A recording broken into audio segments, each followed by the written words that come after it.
সেই বিহুটিত আমাৰ অসমীয়া জীয়াৰী বোৱাৰীবোৰে আজিকালি আধুনিকৰ ৰাস্তা ল'লে, কিন্তু আগতে আমাৰ দিনত আমাৰ আইতা মাসকলে গামোচা বৈছিল, চেলেং বৈছিল। বিহুত আমি সকলোকে সন্মান জনাব লাগিব। বিহুৰ উৰুকাৰ আগদিনাই কাটি ছিঙি চব ৰেডি কৰিছিল, পিঠা পনা জা জলপান। বিহু গা ধুই অহাৰ পাছতেই তেওঁলোকে স্বামী গৰুক সেৱা কৰে, শহু শাহুক সেৱা কৰে, চেলেং গামোচা সন্মান দি। কিন্তু আজিকালি আধুনিকৰ বতাহ লগাত জীয়াৰী বোৱাৰীবোৰে তাঁতশাল বাদ দিলে, ঢেঁকীশাল বাদ দিলে, ঢেঁকী মাত নুশুনা হ'লোঁ। কিন্তু সেইটো নহয়, নিজক কেতিয়াও পাহৰি যাব নালাগে। সদায় নিজক জীয়াই ৰাখিহে আগবাঢ়িব লাগে, কাৰণ নতুন প্ৰজন্মই আমাৰ আদৰ্শতে আদৰ্শিত হ'ব। তেওঁলোকক যদি আমি এইবোৰ আদৰ্শ শিকাই থৈ নাযাওঁ, আগলৈ তেওঁলোকে কোনো ৰাস্তাই নাপাব। সেয়ে সকলো বোৱাৰী জীয়াৰীসকলকো অনুৰোধ কৰিছোঁ, তোমালোকে যেন আগৰ পৰম্পৰাবোৰ কেতিয়াও ত্যাগ কৰিব নালাগে।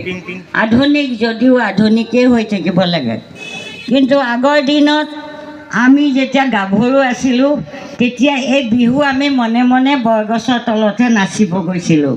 আমাৰ দেউতাহঁতে ককাহঁতে এছাৰি লৈ লৈ আমাক বিচাৰি গৈছিল, জানো চা কোনোবাই ডেকা ল'ৰাৰ লগত পলাই গুচি যাব বুলি ভয়ত। সেই বিহু আহি মঞ্চ পালেহি। এতিয়া মঞ্চ পোৱাত আধুনিকৰ বতাহে আগুৰি ধৰিলে। লগে লগে এই বিহু গৈ পেলাই গুৱাহাটী এতিয়া অসম প্ৰাদেশিকতো স্থান পালেগৈ। তেতিয়াহ'লে আমাৰ অসমীয়া কিমান গৌৰৱ। অসমীয়াই এই বিহু আৰু বিহুৱান গামোচাখন কেতিয়াও ত্যাগ কৰিব নালাগে।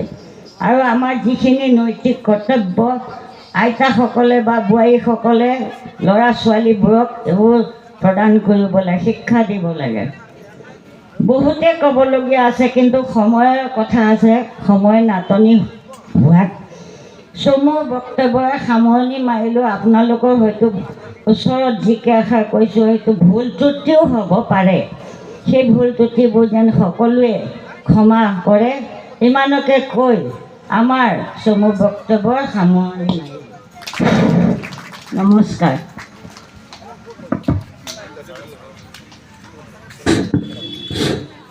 আমাৰ ভেকচন প্ৰতিযোগিতাৰ যিসকল প্ৰতিযোগী ইতিমধ্যে